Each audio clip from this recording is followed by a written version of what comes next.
तो Desmond hence West Indies के एक शानदार ओपनर रहे, जो कि गॉर्डन ग्रिनिज के साथ इन्होंने एक महान और बेहद ही ख़तरनाक ओपनिंग पार्टनरशिप, ओपनिंग बैट्समैन का जोड़ी बनाया था लगभग 12-15 साल तक। 1978 से लेकर 1991 तक ग्रिनिज और हेन्स की जोड़ी जो ने दुनिया में तहलका मचा रखा था। एक दीवार की तरह थी जो ओपनिंग जोड़ी तोड़ना ही मुश्किल होता था। डेसमंड हेन्स अगर कंपेयर करें गॉर्डन ग्रिनिज की तुलना में, तो ये थोड़े से जो है मतलब मेजर्ड इनकी बैटिंग, जैसे कि गॉर्डन ग्रिनिज के बैटिंग में बहुत ही ज़्यादा पावर होता था, वहीं डेसमंड हेन्स टेक्निकली बहुत साउंड थे, खासकर फास्ट बॉलिंग की, और जिसमें कि ये हुक और पुल शॉट बहुत अच्छा खेलते थे। थोड़ी सी अगर इनकी बैटिंग देखी जाए तो महेंद्र अमरनाथ से मैच करती थी। अगर आप इनका बैटिंग ग्रिप देखेंगे तो इनका जो दाहिना हाथ है वो बहुत नीचे, हैंडल में बिल्कुल नीचे की तरफ ये दाहिना हाथ रखते थे, यानी बैट के ब्लेड के पास, कुछ हद तक सचिन तेंदुलकर जैसा ग्रिप।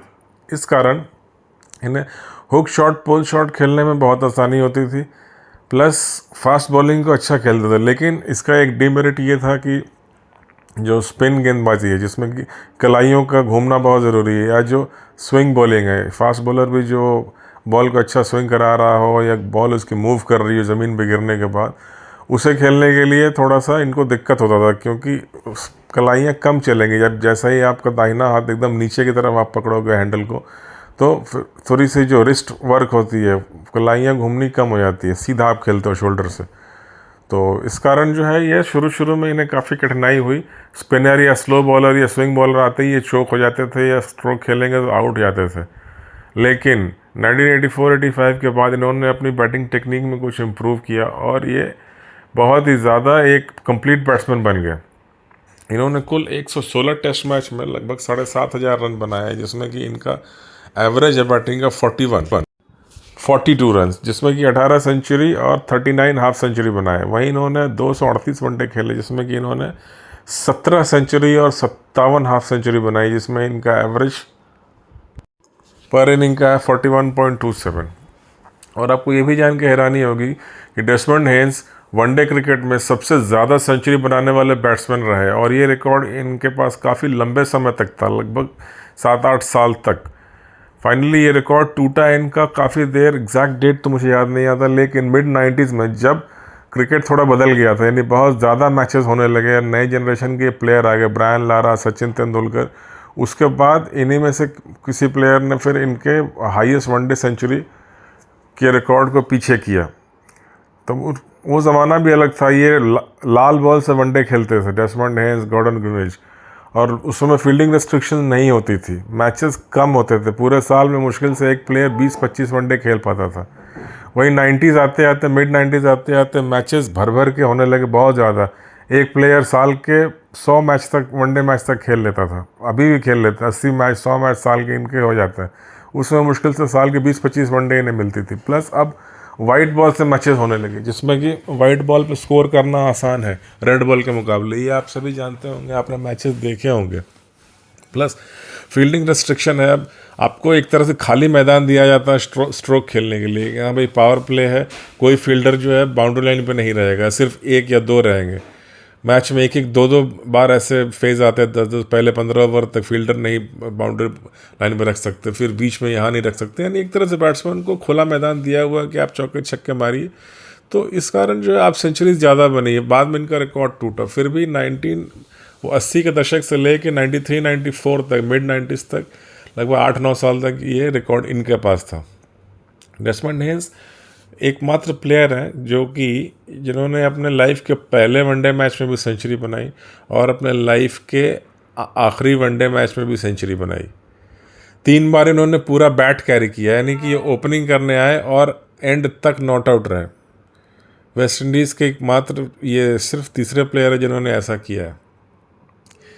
डेसमंड हेन्स के बारे में इनका जो मिडिल नेम था वो डेसमंड लियो हेन्स, तो इसलिए लियो मतलब आप सुना होगा, शेर को लियो कहते हैं। तो एक इनकी ऑटोबायोग्राफी छपी थी, द लायन ऑफ बारबाडोस, क्योंकि बारबाडोस के जन्मे थे। साथ साथ डेसमंड हेन्स बारबाडोस में ये पार्लियामेंट में भी रहे हैं, और वहाँ के जो गवर्नमेंट स्पोर्ट्स काउंसिल थी उसके हेड रह चुके हैं ये। डेसमंड हेस के बारे में एक और मशहूर है कि ये बड़े ही मतलब हल्के मजाकिया स्वभाव के थे, लेकिन फिर भी अगर कोई स्लेजिंग करे या उल्टी सीधी बात करे तो ये कई बार आमने सामने भिड़ जाते थे, जो कि हुआ था 1990-91 में जब ऑस्ट्रेलिया गई थी वेस्ट इंडीज़ खेलने। तो वहाँ पे जो है इनका झगड़ा हो गया था मैकडर्मट के साथ, मर्व ह्यूज के साथ, और जो उनके विकेट कीपर हैं उनके साथ, खास करके मर्व ह्यूज और मैकडर्मट फास्ट बॉलर के साथ इनका झगड़ा हो गया, क्योंकि वो इन्हें डेसी डेसी कह के जो है इनका मजाक उड़ा रहे थे। तो बहसबाजी शुरू हो गई थी मैदान में। डेसमंड के बारे में एक और चीज़ मशहूर है कि इन्हें थोड़ा सेट होने में टाइम लगता था। अगर कोई इनके पहले जो सेंचुरी उन्होंने बनाई, अगर कोई इनके पहले 50 रन देखे तो लगता था कि ये मुश्किल से पूरे मैच में 50 ओवर खेल के मुश्किल से 35-40 रन बना पाएंगे, लेकिन एक बार हाफ सेंचुरी या उसके आगे पहुंच गए, उसके बाद सेंचुरी तक पहुंचने में उन्हें मुश्किल से 30-35 बॉल लगती थी। यानी कि इनकी सेंचुरी मुश्किल से 100 रन इनके 100 बॉल या 112-115 बॉल में हो जाते थे। लेकिन इनका इनिंग की पेस अलग थी। पहले 50 रन बहुत धीरे और लास्ट के 50 रन बहुत तेज़, एकदम स्लॉगिंग जैसे बोलते हैं। ये इनका एक बैटिंग स्टाइल था। इन्होंने अपना लास्ट वनडे सेंचुरी 152 रन बनाया इंडिया के अगेंस्ट में, जो कि इनकी हाईएस्ट स्कोर रही है। और वो वनडे मैच वेस्ट इंडीज़ जीत गई थी, और वो पूरी की पूरी सीरीज़ इंडिया के अगेंस्ट में जो वनडे सीरीज़ थी वो 5-0 से जीती थी वेस्ट इंडीज़ ने। फिर 1994 में डेसमंड हेस ने अपने रिटायरमेंट की घोषणा कर दी। इनके जो पार्टनर हुआ करते थे गॉर्डन ग्रिनिज, वो इनसे लगभग 3-4 साल पहले रिटायर हो गए थे 1991 में। फिर उसके बाद 94 में इन्होंने भी क्रिकेट छोड़ दिया। तो यदि डेसमंड हेस के बारे में, इन ऐतिहासिक लेजेंड्स के बारे में ये मेरा वीडियो अच्छा लगा हो तो प्लीज़ मेरे चैनल को सब्सक्राइब करें, मेरे वीडियो को लाइक और शेयर ज़रूर करें। मेरे 929 सब्सक्राइबर्स हो चुके हैं और सिर्फ 71 सब्सक्राइबर और चाहिए मुझे 1000 सब्सक्राइबर पूरा करने में। तो इसलिए फिर से अनुरोध है कि प्लीज़ मेरे वीडियो को सब्सक्राइब अवश्य करें और लाइक भी करें।